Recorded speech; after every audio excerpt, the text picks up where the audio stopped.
Donc nous avons la chance pour cet avant-dernier séminaire d'accueillir Philippe Blache, qui est directeur de recherche au CNRS, au laboratoire Parole et Langage, et à l'Institute of Language, Communication and the Brain, et qui va nous faire une présentation sur le thème « Prédire, c'est comprendre ». Décidément, il y a un écho avec ma dernière diapositive. C'est un hasard bien rencontreux. Un modèle neurocognitif du langage fondé sur la prédiction. Merci Philippe. Merci Benoît, merci pour l'invitation.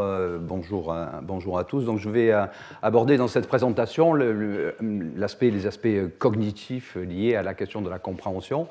Et je vais aborder donc une perspective complémentaire, non pas le contre-pied du cours d'aujourd'hui, en fait de la série de cours de Benoît Sagot, apprendre les langues aux machines, et je vais plutôt inverser un peu le point de vue de départ, essayer de savoir ce que les machines et les techniques contemporaines de l'intelligence artificielle, en particulier toutes celles qui ont été évoquées dans ce cours, peuvent nous apprendre sur le langage, sur la question de la compréhension. Qu'est-ce qui se passe lorsque deux individus parlent entre eux? Qu'est-ce que c'est que cette question de la compréhension et comment fait-on pour se comprendre? Je vais tout de suite à la conclusion, on ne sait toujours pas très bien comment ça fonctionne. On ne sait pas très bien comment ça fonctionne avec les machines, on l'a vu dans ce cours, on sait encore moins comment ça fonctionne pour deux humains, mais on apprend de plus en plus, et en tout cas, je vais aborder cette question en peut-être ayant un point de vue un peu plus ouvert sur précisément ce que l'intelligence artificielle, sur ce que les réseaux de neurones artificiels peuvent nous apprendre sur le comportement humain. Il y a toute une série de travaux tout à fait fascinants, je vais en citer quelques-uns, qui essaient de trouver des corrélations entre le comportement des réseaux artificiels, les réseaux de neurones artificiels, l'intelligence artificielle et les réseaux de neurones naturels. Alors, vous avez tous sans doute vu dans les réseaux sociaux cette controverse sur les modèles de langue préentraînés et tout ce qu'on peut faire avec ces modèles de langue préentraînés. Je vais dans la suite de cette présentation utiliser LLM pour modèle de langue. L'acronyme anglais donc.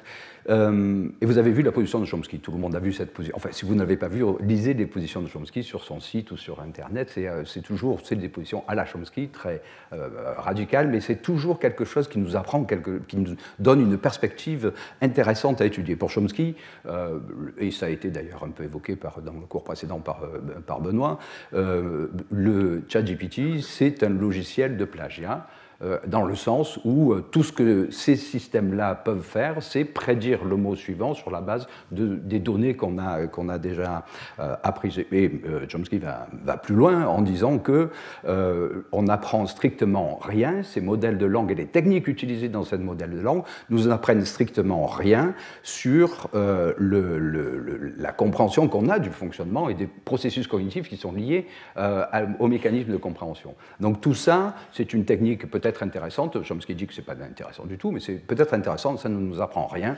ni sur l'esprit humain, ni sur le fonctionnement du langage, parce que ça n'explique rien.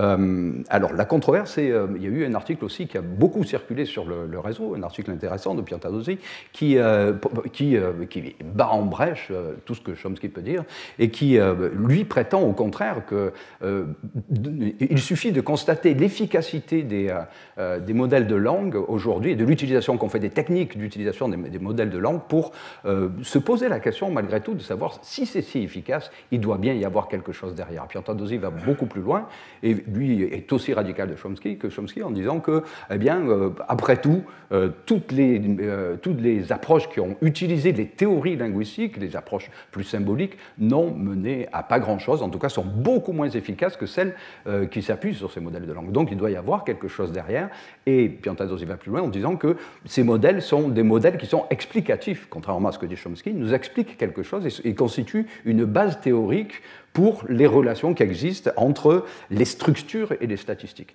Alors ce sont deux positions évidemment radicalement opposées, qui sont l'une et l'autre sans doute excessives. Je ne suis pas trop un adepte du consensus toujours, certainement pas en sciences, mais pour le coup, je pense qu'il est intéressant de voir ce qu'il y a d'important, ce qu'il y a d'intéressant dans l'une et l'autre des positions. Première position très radicale, les LLM sont capables de prédire mais pas d'expliquer.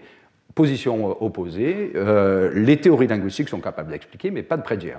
Il y a peut-être une voie intermédiaire, et je vais, alors je ne suis pas non plus tout à fait, je suis très prudent, hein, exactement comme la conclusion qui a été donnée par Benoît Sagot tout à l'heure, très prudent sur ce que peuvent nous apprendre les LLM, mais il y a des petits points qui sont malgré tout, qui font question et qui nous interrogent.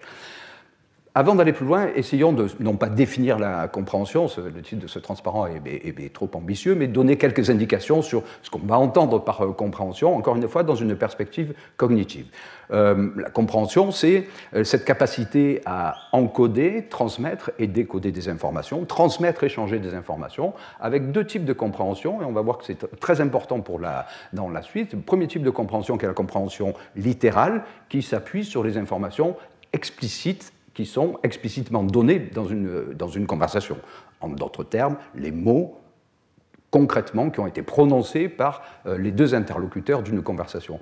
Mais à côté de ça, la compréhension s'appuie, bien entendu, on le sait tous, dans une conversation, et c'est une des limites qui a été évoquée dans le cours précédent, sur un nombre d'informations implicites dont il convient de rendre compte, qu'il convient de modéliser, et on va le voir, cette question de la compréhension s'appuie sur ces deux pieds, ces informations explicites, la compréhension littérale, et ces informations implicites qu'il faut intégrer à l'intérieur d'un même modèle, si on prend cette métaphore, pour autant qu'on pense qu'on puisse avoir un modèle de langue dans le cerveau.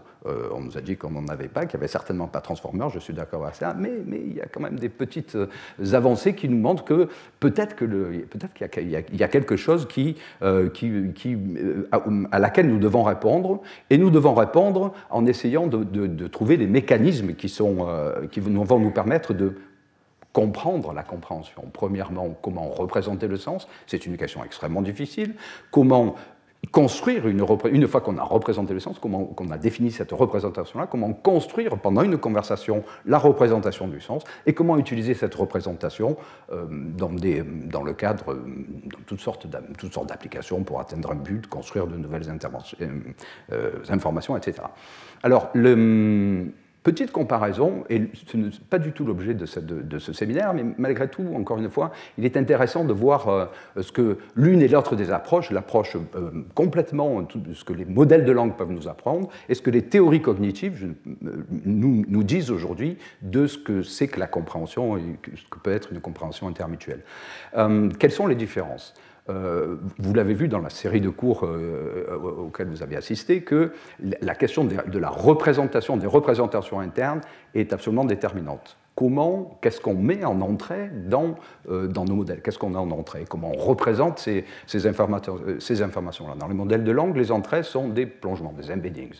Toutes sortes d'embeddings, on va le voir, des embeddings qui peuvent encoder des informations très très différentes. Donc une représentation interne particulière, il est fort peu probable que cette représentation ait une quelconque validité du point de vue cognitif. Il est fort peu probable que nous ayons des embeddings, que nous encodions l'information sous cette forme-là, ne serait-ce qu'avec les techniques qui sont utilisées pour construire ces embeddings. La représentation, le choix de la représentation induit des mécanismes qu'on va utiliser très particuliers.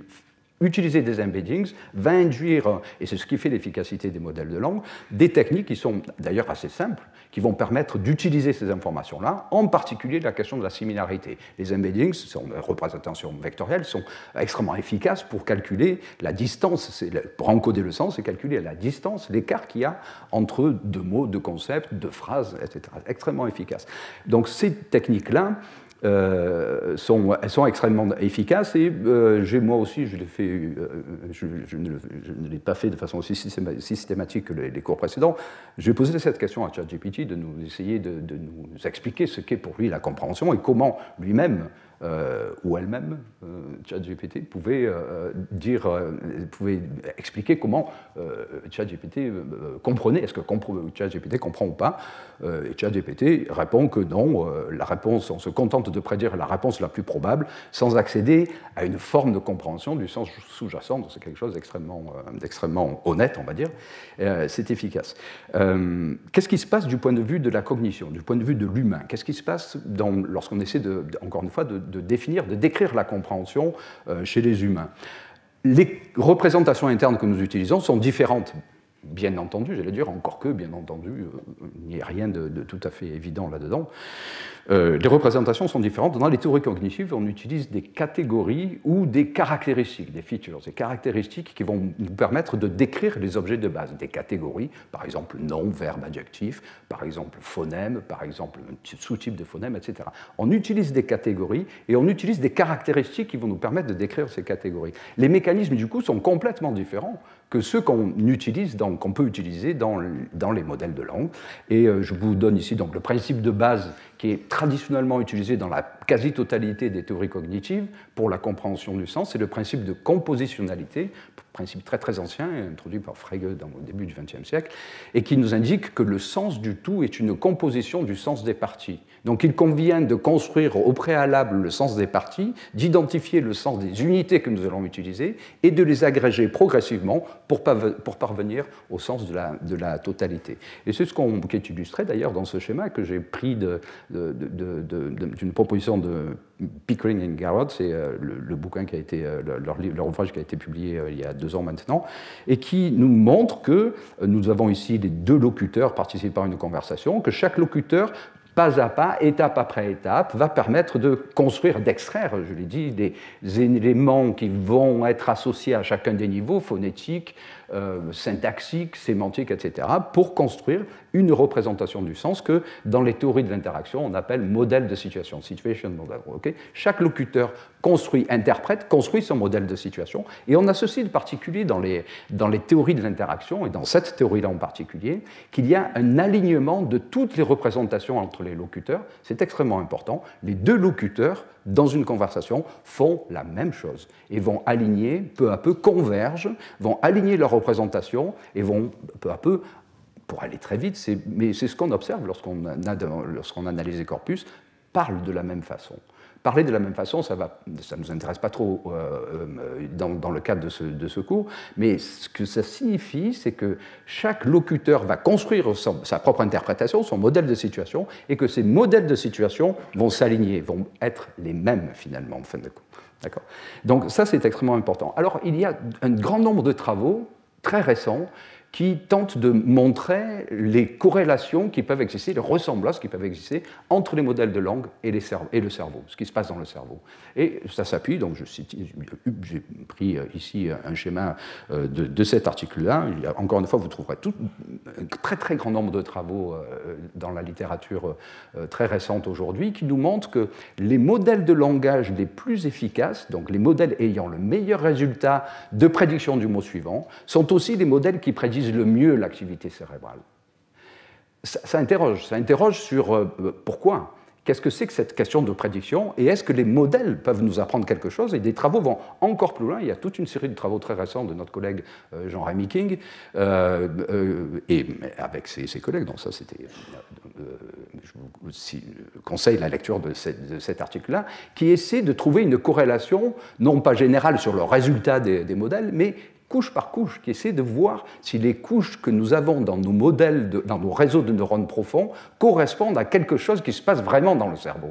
Et effectivement, on trouve une application linéaire, un mapping, une corrélation entre certaines couches des réseaux de neurones que nous utilisons pour traiter le langage, des modèles de langage, certaines couches et certaines régions du cerveau.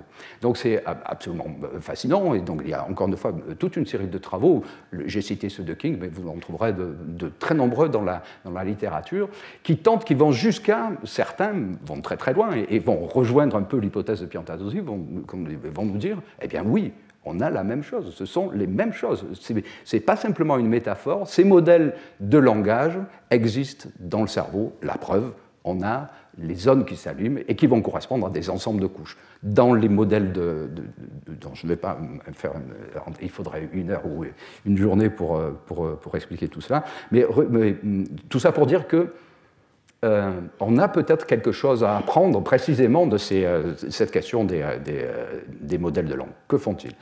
Donc, petit point intermédiaire, qu'est-ce qu'on cherche à proposer dans le cadre de ces travaux-là? Premièrement, pour ce qui concerne la compréhension, ce qu'on sait désormais, aussi bien pour les modèles de langue que dans les théories cognitives, ce qu'on sait, c'est que la prédiction joue un rôle absolument fondamentale, centrale. Cette prédiction, elle est problématique, on va le voir, dans les théories cognitives et les théories linguistiques en particulier, intègrent difficilement cette question de la prédiction. Donc, quelle est la réponse? Comment faire? Et c'est la question à laquelle je vais tenter de répondre dans le reste de cette présentation. Comment faire pour intégrer cette notion de prédiction dans les modèles cognitifs qui sont à notre disposition?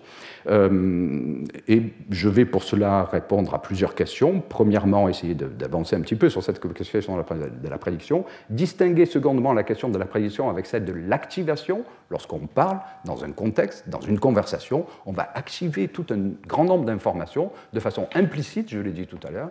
Comment peut-on utiliser ces informations implicites? C'est un point absolument essentiel. Et tout cela expliqué dans le cadre de cette théorie de l'alignement qui consiste à dire que les deux participants à une conversation font la même chose. Donc le reste de la présentation va répondre à chacune de ces questions. Premièrement, représentation du sens, c'est une étape indispensable et c'est vraiment, encore une fois, je l'ai dit tout à l'heure, comment représenter le sens? La représentation du sens que nous allons choisir va induire le choix des mécanismes que nous utilisons pour construire le sens. D'une façon générale, dans toutes les théories sémantique et théorie cognitive, le sens est composé d'entités et de relations qui vont les réunir entre elles. Je vous donne ici un exemple de représentation qui est celui des graphes de connaissances et que nous allons utiliser dans le reste de cette présentation. Donc on a des objets, des entités, des concepts, et on a des relations entre ces concepts. Okay? Donc ça, c'est un point tout à fait essentiel. Et quelles sont ces unités de sens que nous allons utiliser? Je vous signale ici, alors la représentation est un peu plus formelle, mais en fait c'est assez simple, c'est une proposition qui a été faite par Ivan Sag il y a quelques années, qui permet de représenter le sens qui est associé à un mot, un groupe de mots ou un concept. Quelles sont les informations lorsqu'on traite du langage? Quelles sont les unités de base que nous manipulons lorsque nous traitons le langage? En d'autres termes, aussi bien d'ailleurs, c'est vrai pour les machines comme pour les humains, nous avons dans notre cerveau, dans notre lexique mental, un certain nombre d'informations. Quelles sont ces unités? Et voici une proposition de représentation de ces unités sous forme matricielle, c'est une représentation parmi d'autres, qui a ceci d'important qu'elle associe forme et sens. Chaque unité de base dans la représentation que nous allons utiliser, que nous utilisons, et qui est d'ailleurs, encore une fois, largement à l'œuvre dans les théories cognitives, s'appuie sur une telle représentation de ces unités de base. La forme, c'est toutes les caractéristiques, comme son nom l'indique, formelles, morphologiques, phonétiques, phonologiques, prosodiques, syntaxiques, morphosyntaxiques et syntaxiques, qui peuvent être associées à un mot, par exemple, ou à un groupe de mots. Donc on va décrire formellement les propriétés de ces... Comment reconnaître en quelque sorte formellement ces unités-là. Et le sens, ce sont toutes les notions ici représentées de cette façon-là. Vous avez ici un exemple du prédicat, d'un verbe donné, qui peut être décrit par un ensemble de participants à ce prédicat, d'arguments à ce prédicat, ici un ensemble de rôles. La relation associée au verbe donné, sémantique, implique un donneur, un bénéficiaire, un objet de valeur, et puis toute une série d'autres rôles que nous pouvons compléter, et puis des relations qui peuvent exister entre ce que nous avons appelé ici des slots, enfin pas nous qui les appelons, qui sont appelés des slots, qui, encore une fois, on distingue là, on caractérise là les arguments qui vont participer à cette relation. Donc vous voyez, donc c'est une représentation finalement assez simple, forme, sens. Le sens peut être décrit par des slots, des emplacements, qui vont à leur tour être mis en relation entre eux par ce type d'information.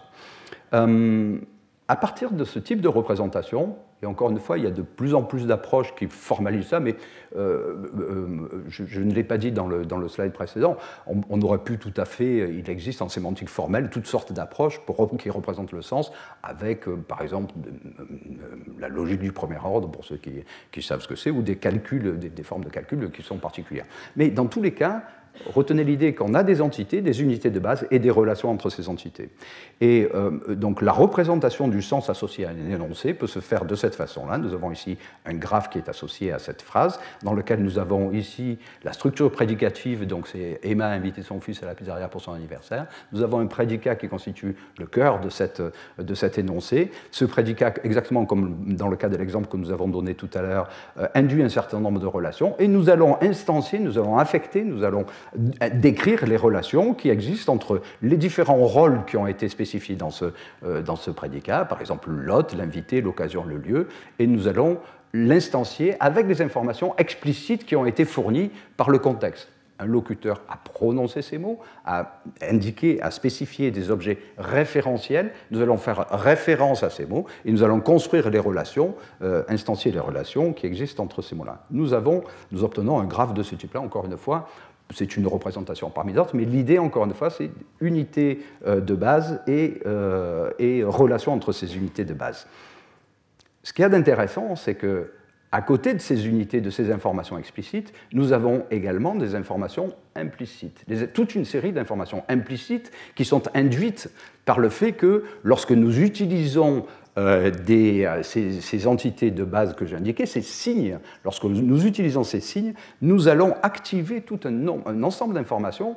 Encore une fois, de façon implicite, nous allons activer par exemple le fait que lorsque, associé au mot pizzeria, donc, il y a eu toute une série de travaux très anciens, enfin relativement anciens de Fillmore, par exemple, d'un grand linguiste de Fillmore qui a proposé une approche qui s'appelle la frame semantics et qui décrit un peu cette question, cette notion de scénario qu'on a utilisé en représentation des connaissances dans les années 80, 70, 80. Donc, vous utilisez le simple fait d'utiliser dans l'item lexical le mot pizzeria va activer un ensemble d'informations. Cet ensemble d'informations, c'est le fait qu'il y a un objet qui a été créé, le fait qu'il y a un ensemble de rôles, client, serveur, etc. Ces informations, encore une fois, ne sont pas explicitement liées à ce qui a été produit, au contexte immédiatement produit, elles sont liées à l'interprétation plus générale. De même que le fait d'utiliser le terme « fils » va induire une relation particulière de parentalité, un signe particulier de parentalité dans lequel nous avons ces relations. Okay. Donc nous avons des relations explicites, des relations implicites.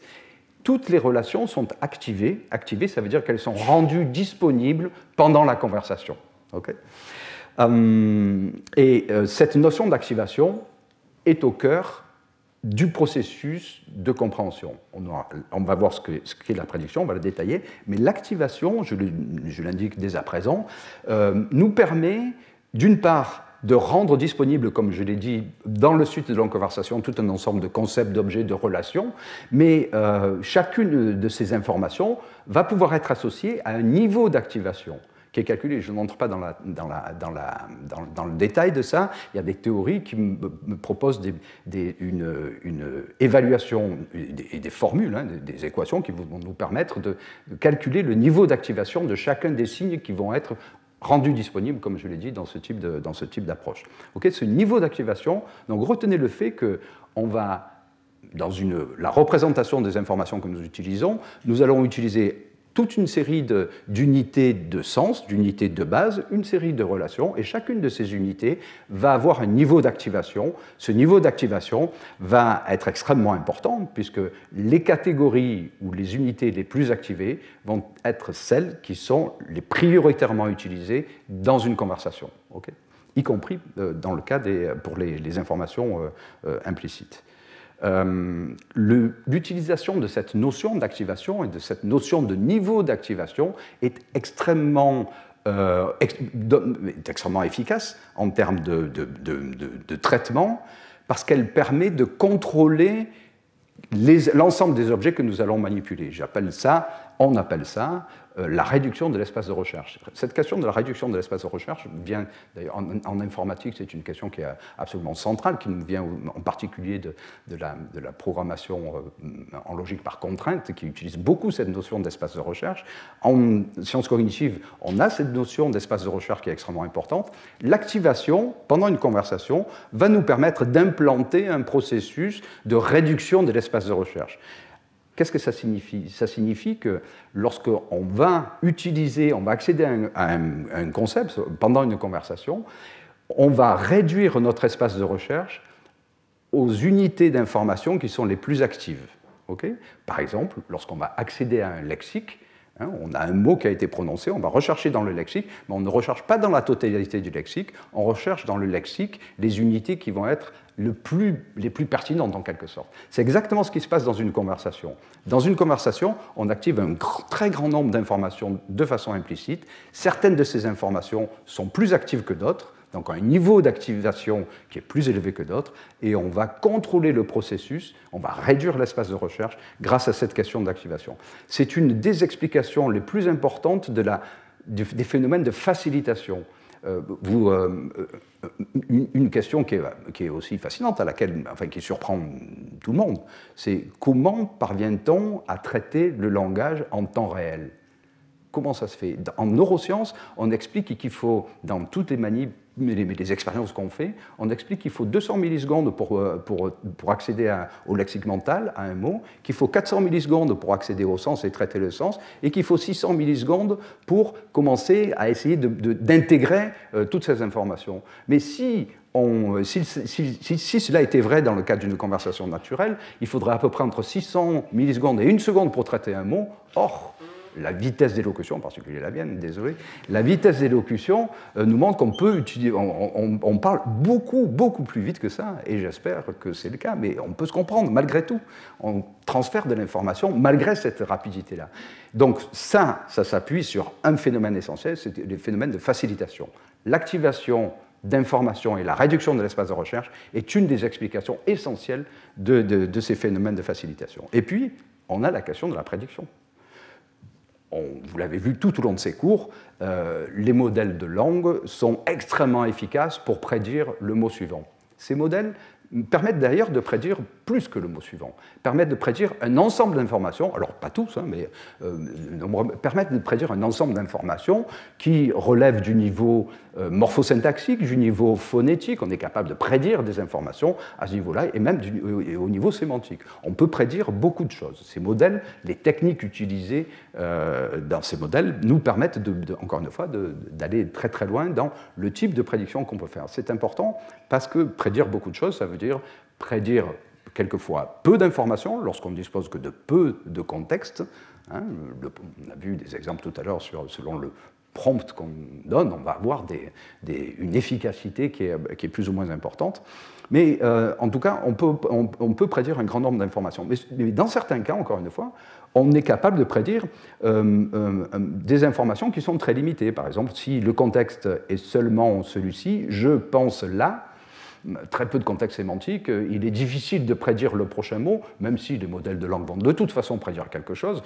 Dans ce cas-là, il est assez difficile de prédire avec efficacité le prochain mot si cette phrase a été prononcée par un locuteur de toute façon totalement hors contexte. En revanche, ce qu'on est capable de prédire, c'est des caractéristiques morphosyntaxiques, il s'agit d'un objet nominal ou adjectival, et avec des caractéristiques d'accord particulières, c'est au féminin ou au singulier. De même que si j'ai ce contexte-là, on aura une caractéristique phonologique particulière qui est le fait que le mot suivant devra commencer par une voyelle. Si je donne une information comme celle-ci, on ajoutera une caractéristique qui est que le mot suivant devra avoir une caractéristique, une propriété sémantique particulière, qui est celle d'être un contenant. Okay, donc on est capable de prédire, les modèles de langue sont capables de prédire très efficacement le mot suivant, en général, pour autant qu'on ait un contexte suffisant. Dans le cadre d'une conversation, dans le cadre des théories cognitives, ce qu'on est capable de prédire, ça peut être des informations qui sont, comme je l'indique, qui sont de niveau inférieur ou au contraire de niveau très supérieur, et c'est la même chose pour les modèles de langue. On est capable de prédire des informations qui sont extrêmement complexes. J'ai pris à nouveau le cas des graphes de connaissances. Un graphe de connaissances est généralement constitué d'un ensemble de sous-graphes. Eh bien, on peut appliquer des techniques comme celles qui ont été évoquées dans le cadre du cours de Benoît Sagot. On peut appliquer des techniques exactement tout à fait similaires. C'est-à-dire qu'on peut encoder avec des plongements, des embeddings, des sous-graphes, et on peut raisonner à partir de ces sous-graphes. Y compris, on peut donc apprendre beaucoup de choses, mais on peut prédire des sous-graphes. Et donc, vous voyez cette notion-là, si on a pendant une conversation, si la représentation du sens est un graphe de connaissances comme celui-ci, eh bien, on est tout à fait capable, avec des techniques qui sont des techniques automatiques, on est capable de prédire des blocs entiers de connaissances. Et ça, c'est absolument important. C'est exactement ce que les humains font pendant une conversation. On ne prédit pas, on peut prédire quelquefois le mot suivant, mais ce qu'on prédit essentiellement, c'est des blocs entiers d'informations, qui explique le fait que pendant une conversation, la compréhension intermutuelle est extrêmement robuste, efficace, rapide. Donc, parce qu'on est capable de prédire ces blocs d'informations. Il y a une théorie en psycholinguistique qui a été développée à nouveau par Martin Pickering et collègues qui... Pickering n'est pas le seul à proposer cette théorie, qui explique que cette prédiction, ça s'appelle prediction by production, qui explique le fait que les deux locuteurs font la même chose. D'accord ? Le locuteur qui parle planifie son intervention et pour prononcer le mot suivant, va prédire avec son modèle pour utiliser une métaphore. On n'a pas de transformer dans le cerveau, mais on a quand même quelque chose qui va nous permettre de prédire le mot suivant. Le locuteur va prédire le mot suivant et le prononcer. L'interlocuteur fait la même chose, utilise le même système, le même modèle de production, et simplement ce qu'il fait, il va prédire le mot suivant du locuteur, mais avec un processus d'inhibition qui fait que l'interlocuteur ne va pas prononcer ce mot-là. Donc ça, cette théorie va très loin en disant que les deux participants à une conversation font la même chose. Et d'ailleurs, on observe au niveau cérébral qu'effectivement, il y a un alignement, une synchronisation des oscillations cérébrales de deux participants à une même conversation. Donc ça, c'est quelque chose qui est extrêmement important. Le même modèle est utilisé pour faire la même chose.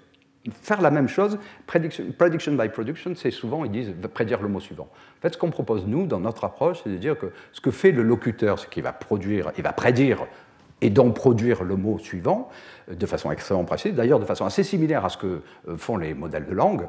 Ce que fait l'interlocuteur, c'est prédire plutôt une unité, un ensemble d'informations, un sous-graphe, comme je l'ai indiqué tout à l'heure, qui va permettre de préparer l'intégration de ce qu'a dit le locuteur.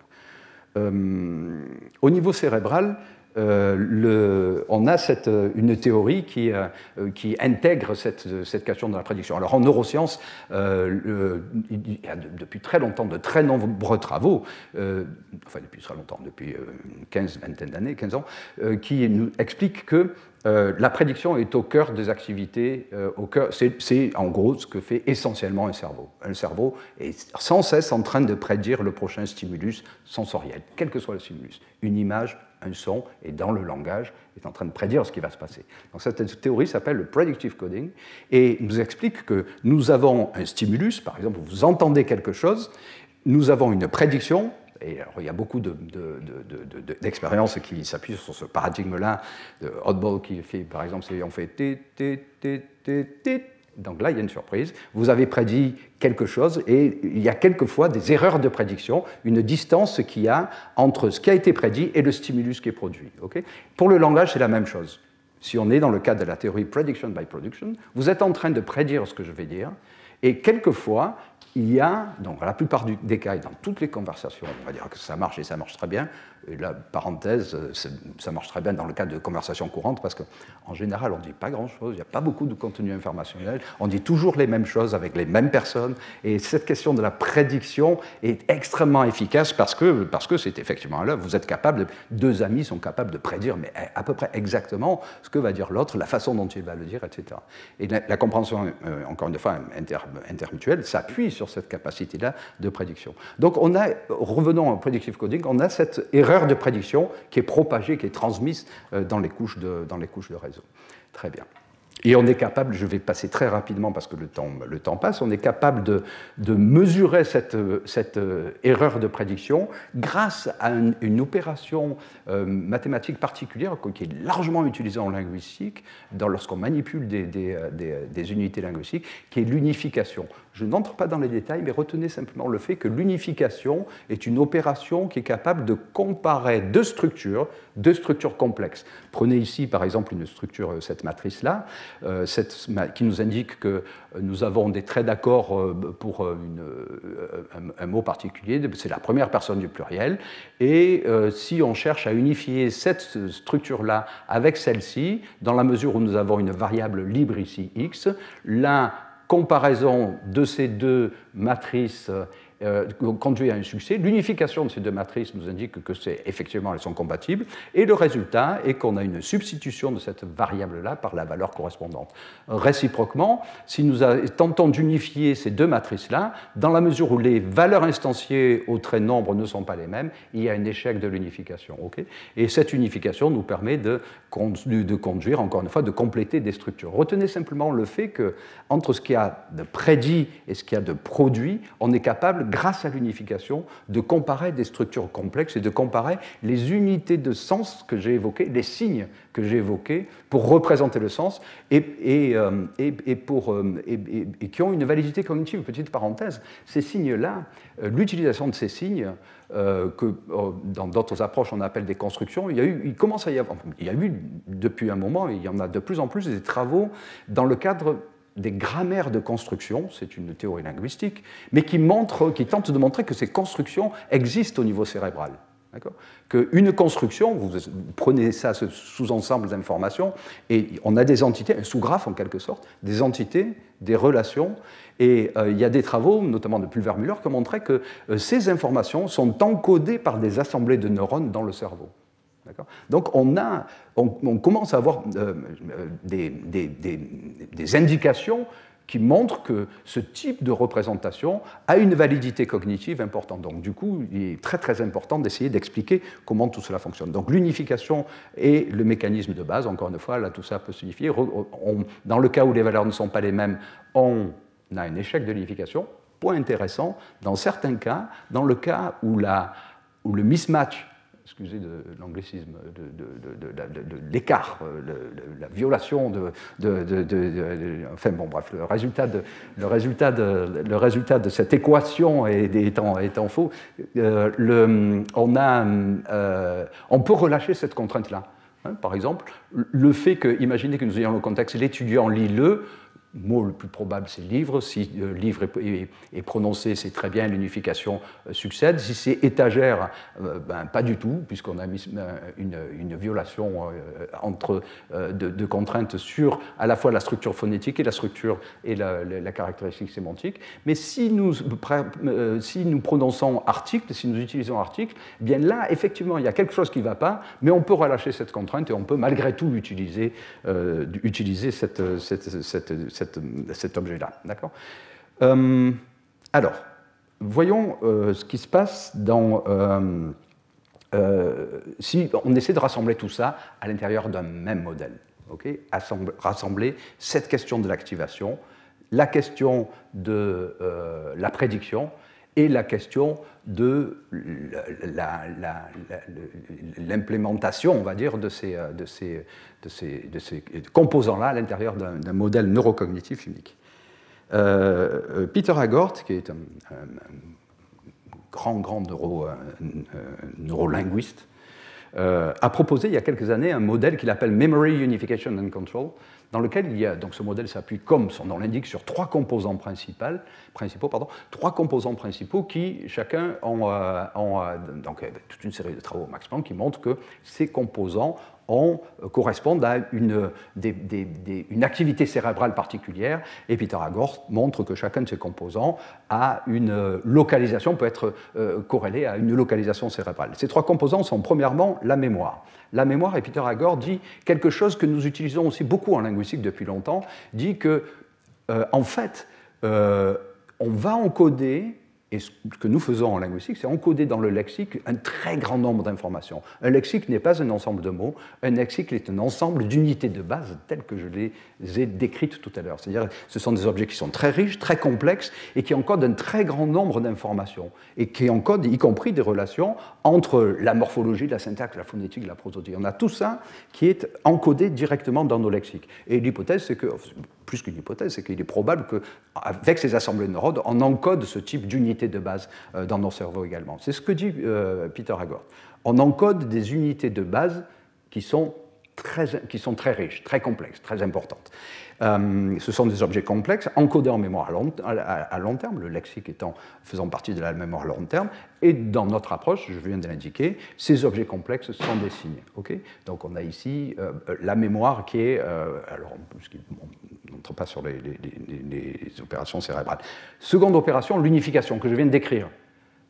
C'est un principe, un mécanisme de base pour Peter Haggard et pour nombre de théories cognitives. C'est le mécanisme qui nous permet d'assembler ces objets complexes. Et c'est le mécanisme essentiel. Alors pour Peter Haggard, lui, garde une perspective, une vision du langage qui est très hiérarchisée, quasi modulaire, où on a la morphologie, de la phonétique, la morphologie, de la syntaxe, et surtout la syntaxe et la sémantique pour lui, et explique qu'il y a des méthodes, des modes d'unification spécifiques à la syntaxe, spécifiques à la sémantique. Dans notre modèle, on va intégrer tout ça à l'intérieur d'une même démarche, avec cette utilisation de l'unification pour calculer précisément l'erreur de prédiction que j'ai évoquée tout à l'heure. Lorsqu'on est dans une conversation, quelqu'un parle, on mesure ce que l'interlocuteur prédit et mesure la différence entre ce qui a été prédit et ce qui a été produit. On le fait par l'unification. Deuxième type, troisième composant, le contrôle. Ce sont des composants plus généraux qui permettent de contrôler, comme je l'ai indiqué tout à l'heure, l'ensemble de ces mécanismes-là. Dans notre approche-là, ce sera les mécanismes d'activation. Donc je me situe totalement, le modèle que je vais vous proposer, que nous proposons, se situe totalement dans cette approche-là, Memory Unification and Control, mais la modifie en se débarrassant d'une vision trop hiérarchique du langage, je vais en indiquer de quoi il s'agit, et en intégrant cette question de la prédiction de façon plus systématique. Vous voyez un schéma très très général de ce modèle-là, dans lequel nous avons l'ensemble des composants que nous avons évoqués jusqu'à présent. Nous avons un graphe de connaissances, ici c'est une représentation, bien sûr, qui représente la connaissance du monde. Nous avons le modèle de situation qui est au cœur de ce dispositif-là. Le modèle de situation, souvenez-vous que c'est l'état de représentation de la compréhension que nous avons du contexte dans lequel on est on se situe en ce moment dans une conversation. Okay, c'est ce qu'on comprend, ce que les interlocuteurs comprennent. Au cœur de ce processus, de ce dispositif, nous avons donc le modèle de situation et avec le mécanisme de prédiction. Le mécanisme de prédiction, grâce à une interaction entre la connaissance du monde et le contexte représenté par le modèle de situation, va permettre de prédire ce qui va se passer. Pour le locuteur, il s'agit de prédire le mot suivant. Pour l'interlocuteur, il s'agit de prédire un ensemble d'informations qui vont permettre d'anticiper, qui vont permettre d'anticiper ce que le locuteur est en train de prédire. Et ce qui se passe, c'est que ce que fait l'interlocuteur dans ce cas-là, pour le locuteur principal, une fois que le mot suivant il a prédit et prononcé, il met à jour son modèle de situation en faisant passer dans les connaissances explicites ce mot qui a été, donc dans le contexte, ce mot qui a été prononcé. L'interlocuteur, lui, ne va pas prédire, vous n'êtes pas en train de prédire précisément le prochain mot que je vais prononcer. En revanche, ce que vous prédisez, ce que vous êtes en train de prédire, c'est une structure plus complexe, plus riche, qui peut aller d'ailleurs jusqu'à la prédiction d'un mot, mais qui va anticiper quelque chose qui a beaucoup de contenu sémantique. Ce qui se passe pour l'interlocuteur, c'est que l'interlocuteur va comparer sa prédiction avec la production du locuteur principal. Le locuteur principal a prononcé un mot, l'interlocuteur a prédit quelque chose, et on va par unification vérifier la compatibilité de ces deux structures-là. Si ces deux structures sont compatibles, on va mesurer l'erreur éventuellement. On met à jour le modèle de situation. Alors voyons étape par étape comment ce modèle-là peut fonctionner. Première étape, c'est la prédiction à proprement parler. Cette prédiction s'appuie, donc, je l'ai dit, s'appuie sur le contexte qui est contenu dans le modèle de situation. Souvenez-vous du fait que le modèle de situation contient à la fois des informations explicites et des informations implicites, et les deux informations sont utilisées pour prédire ce qui va se passer. On peut prédire, je réserve le terme de prédiction à la prédiction du prochain mot ou du prochain événement linguistique. D'accord ? Il y a l'activation. L'activation, c'est quelque chose de très très général, on l'a vu tout à l'heure, et y compris, on peut activer beaucoup d'informations qui peuvent éventuellement ne jamais être utilisées dans la conversation. On active beaucoup de choses. En revanche, prédiction, on restreint ce terme de prédiction à l'événement ou au mot suivant qui va être prononcé. Est-ce qu'à partir de ce modèle de situation, avec l'ensemble de ces informations contextuelles, exactement comme vont... Exactement. je ne devrais pas dire ça comme ça, mais comme pourraient le faire des modèles de langue très sophistiqués qui intègrent un très grand nombre d'informations, on va prédire quelque chose. On va construire une structure, l'interlocuteur, cherchant à comprendre le locuteur, va construire une structure et on va essayer de voir la compatibilité, le matching, la compatibilité entre ces deux structures. Ce qu'on retourne, ce que fait l'interlocuteur, c'est qu'il retourne non pas en général un signe, mais une liste probabilisée de signes. C'est exactement ce que font les modèles de langue. Ils retournent le mot le plus probable, mais en fait, au fond, on a une liste de mots probables qui peuvent être produits. Second point qui est essentiel pour comprendre ces phénomènes de facilisation. Qu'est-ce qui fait qu'on parvient à se comprendre de façon aussi rapide? Eh bien, une des explications tient au fait qu'on n'a pas besoin d'accéder au lexique systématiquement. Accéder au lexique, c'est une opération mentale qui a une charge cognitive qui est extrêmement importante. Y compris en informatique, vous avez des bases de données qui sont énormes. Parcourir cette base de données, c'est ce qui se passe dans le cerveau. Si on le fait de façon non contrainte, eh bien, ça prend du temps. D'accord ?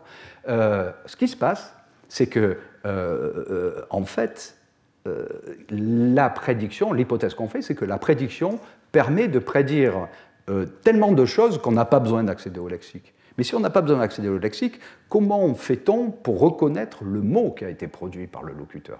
D'accord ? Comment fait-on pour segmenter? Donc on a besoin de cette notion de mot.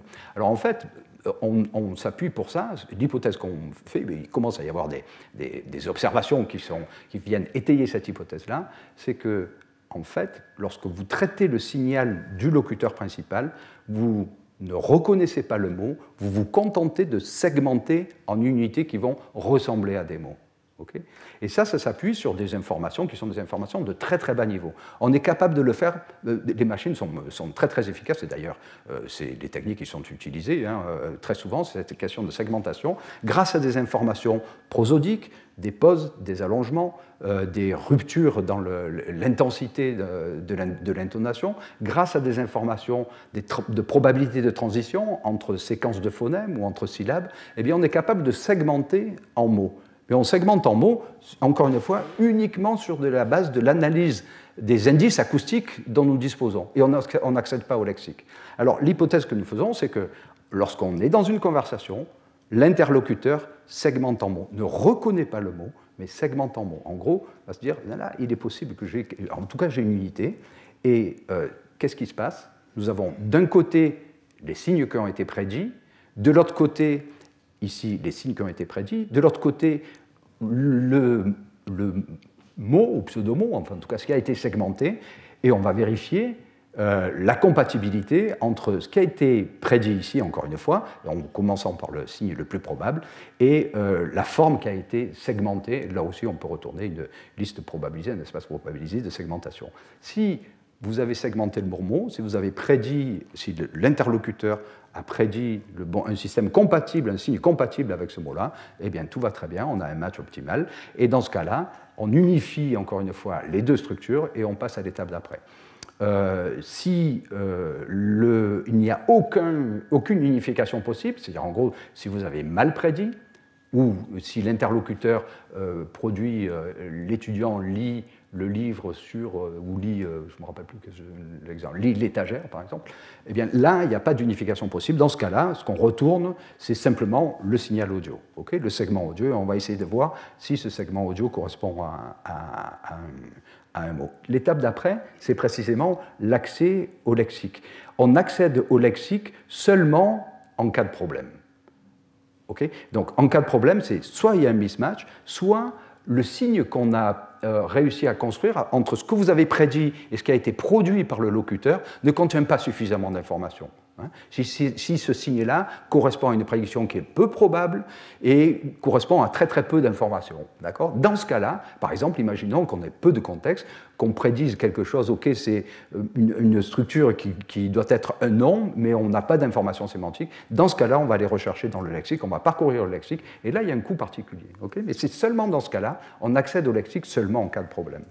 Et finalement, dernière étape, c'est celle de la mise à jour du modèle de situation. Une fois qu'on a construit le signe, alors dans le cas d'une conversation naturelle, je l'ai dit tout à l'heure, et c'est le cas le plus fréquent finalement, hein, où deux amis sont en train de parler de tout et de rien, eh bien, il y a un matching, excusez encore une fois, mais en tout cas une prédiction qui est extrêmement efficace, et on est capable en permanence l'interlocuteur est capable de prédire de façon très très efficace ce que va dire le locuteur, dire ou faire d'ailleurs le locuteur. Les gestes, le comportement, les émotions sont des informations prédictibles de la même façon que les informations, les événements linguistiques, et on va mettre à jour directement le modèle de situation. Mettre à jour directement le modèle de situation, ça signifie qu'on est capable de mettre à jour des pans entiers de l'information. Pas seulement un mot, mais parce qu'on est capable de prédire des structures très complexes, on est capable de mettre à jour le modèle de situation, la compréhension, de façon extrêmement efficace, avec des pans entiers, encore une fois, d'informations. Ça se fait, c'est contrôlé par l'activation, et ce processus-là de mise à jour consiste simplement à trouver un site dans le graphe. Hein, souvenez-vous, on a ce graphe-là, le modèle de situation, et il faut trouver un signe qui va pouvoir accueillir ce qui vient d'être prédit. Et ça aussi, ça se fait par unification. Je vais peut-être passer là-dessus, il me reste 3 minutes peut-être avant de laisser ça aux questions, donc 3 minutes, je passe là-dessus. Simplement, je détaille, je pourrais revenir s'il y a des questions là-dessus. Je voudrais souligner en conclusion quelques points qui sont fondamentaux dans cette approche-là. Je récapitule ici les approches classiques des théories linguistiques et cognitives du langage. En général, les théories cognitives s'appuient sur une organisation hiérarchique du langage, et d'ailleurs, tous les travaux qui étudient les corrélations qui peuvent exister entre les réseaux de neurones artificiels et les réseaux de neurones biologiques utilisent cette vision-là, cette vision du langage. Donc il y a un cours en ce moment, je pense que c'est en ce moment, de Stanislas Dehaene dans l'amphi à côté, où Stanislas Dehaene appuie son argumentation sur ce type d'organisation hiérarchique, et proche des propositions de Chomsky d'ailleurs, une organisation hiérarchique de ce type. On identifie les phonèmes, puis les mots, puis on regroupe les mots, on agrège les mots, les structures syntaxiques, etc. Jack Hendoff a proposé, depuis une vingtaine d'années, propose une organisation plus parallèle. C'est-à-dire que nous avons bien entendu des informations qui proviennent de la phonologie, de la syntaxe, de la prosodie, etc. Mais tout ça se fait en parallèle et interagit. Chacun des domaines va pouvoir construire une représentation à part entière, mais il y a des interactions. C'est une approche qui est désormais largement utilisée en sciences cognitives. Dans tous les cas, dans toutes les approches, ces approches-là s'appuient sur l'idée que on a un traitement qui est malgré tout très hiérarchique et qui reste séquentiel d'une certaine façon, y compris dans l'organisation parallèle, ce qui peut sembler paradoxal, avec un flux d'informations qui va procéder basiquement depuis un stimulus, un audio, jusqu'à la construction d'une structure plus abstraite. Eh bien, dans notre approche, ce qu'on propose de faire, c'est que puisqu'on est capable d'encoder dans le cerveau, dans le lexique mental, des informations qui sont très très riches, plutôt que d'avoir une vision aussi hiérarchique, séquentielle de l'information, dans laquelle on traite d'un côté la phonétique, de l'autre la prosodie, de l'autre la syntaxe, dans lequel tout est encodé, ces relations sont encodées dans des blocs d'informations qui sont très complexes et qui correspondent, encore une fois, c'est une hypothèse, mais une hypothèse étayée, à des assemblées de neurones. Eh bien, ce qu'on fait, le mécanisme qu'on utilise est complètement différent. Le mécanisme consiste à agréger ces blocs d'informations, non pas à essayer de le faire de façon compositionnelle, c'est-à-dire pas à pas, séquence après séquence, mais le faire de façon globale. Et ça repose sur un élément essentiel, et je ne vais pas entrer dans le détail de ces approches-là, un élément essentiel qui est le fait que ce que nous faisons dans cette approche-là, dans ce modèle-là, c'est nous prédisons, nous construisons un objet intermédiaire. Lorsque l'interlocuteur prédit quelque chose, il prédit une structure complexe, et cette structure complexe, c'est celle-ci qui va être utilisée. On n'a pas de notion de catégorie au sens classique du terme. On n'a pas de notion de statique, on construit un objet de façon dynamique, et c'est cet objet-là qui va être intégré à la représentation du sens qu'on va avoir. Et grâce à ça, donc, on est capable de représenter, encore une fois, avec ce modèle-là, d'intégrer au cœur du modèle cette question de la prédiction. On n'a pas de traitement par domaine différent, on n'a pas de traitement par module, on traite les choses globalement parce qu'on a ces objets complexes. Ça s'appuie sur des mécanismes qui sont très simples, et un mécanisme en particulier qui est l'unification, un autre mécanisme qui est l'activation, et tout ça va nous permettre de faire ça. Pour ceux que ça intéresse, je donne ici ce schéma, mais je ne rentrerai pas dans les détails. Ce modèle-là permet d'expliquer différemment les phénomènes observés au niveau cérébral. Au niveau cérébral, on a on appelle ça des potentiels évoqués. On a, face à un stimulus, dans le traitement du langage, on a des ondes positives et négatives dans le cerveau qui vont réagir au stimulus. Par exemple, si je vous dis, je bois le café dans une chaussette, il y a une surprise, et là, il y a des dizaines, des centaines de travaux qui montrent qu'il y a une onde négative 400 millisecondes après ce stimulus, la N400. Donc on a la N100, la N200, 100 millisecondes, 200 millisecondes, 400, 600 millisecondes. On a des potentiels évoqués, on a des ondes qui s'appuient là-dessus. Et la quasi-totalité des travaux en neurolinguistique, en neurosciences, montrent qu'il y a cette latence-là correspond au domaine que j'ai évoqué, au module. On a d'abord la phonétique, puis la morphologie, puis la syntaxe, puis la sémantique. Eh bien non, on peut voir les choses différemment, et si on propose de voir les choses de façon intégrée, à ce moment-là, on va expliquer la latence par la complexité du traitement, qu'on est capable d'évaluer par l'unification, l'erreur de prédiction qu'il y a, qu'on est capable d'évaluer très précisément. Donc ça ouvre la voie à une réinterprétation totale des mécanismes cérébraux qui sont liés au traitement du langage. En conclusion, très rapidement, la prédiction joue un rôle essentiel. La question de la construction des unités dynamiques que j'ai évoquées tout à l'heure, qui est celle de ce que prédit l'interlocuteur, est essentielle et nous permet de répondre à cette question-là, à remettre en cause l'architecture classique du traitement du langage, et qui intègre les phénomènes de facilitation, d'activation, et finalement qui s'intègrent totalement dans cette idée de prediction by production, qui est que les locuteurs font la même chose, utilisent le même système. Et après tout, si on utilise le même système de production, si le locuteur produit avec quelque chose qui ressemblerait à un modèle de langue, l'interlocuteur fait la même chose, et ça expliquerait le fait qu'on peut mesurer, anticiper et voir les corrélations qui peuvent exister. Il ne s'agit que de corrélations. Je ne pense pas et je ne penserai jamais qu'on a, comme c'est la conclusion de l'exposé précédent, un transformer dans le cerveau.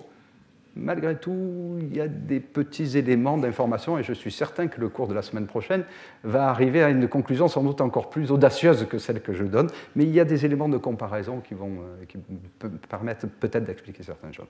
Je vous remercie de votre attention.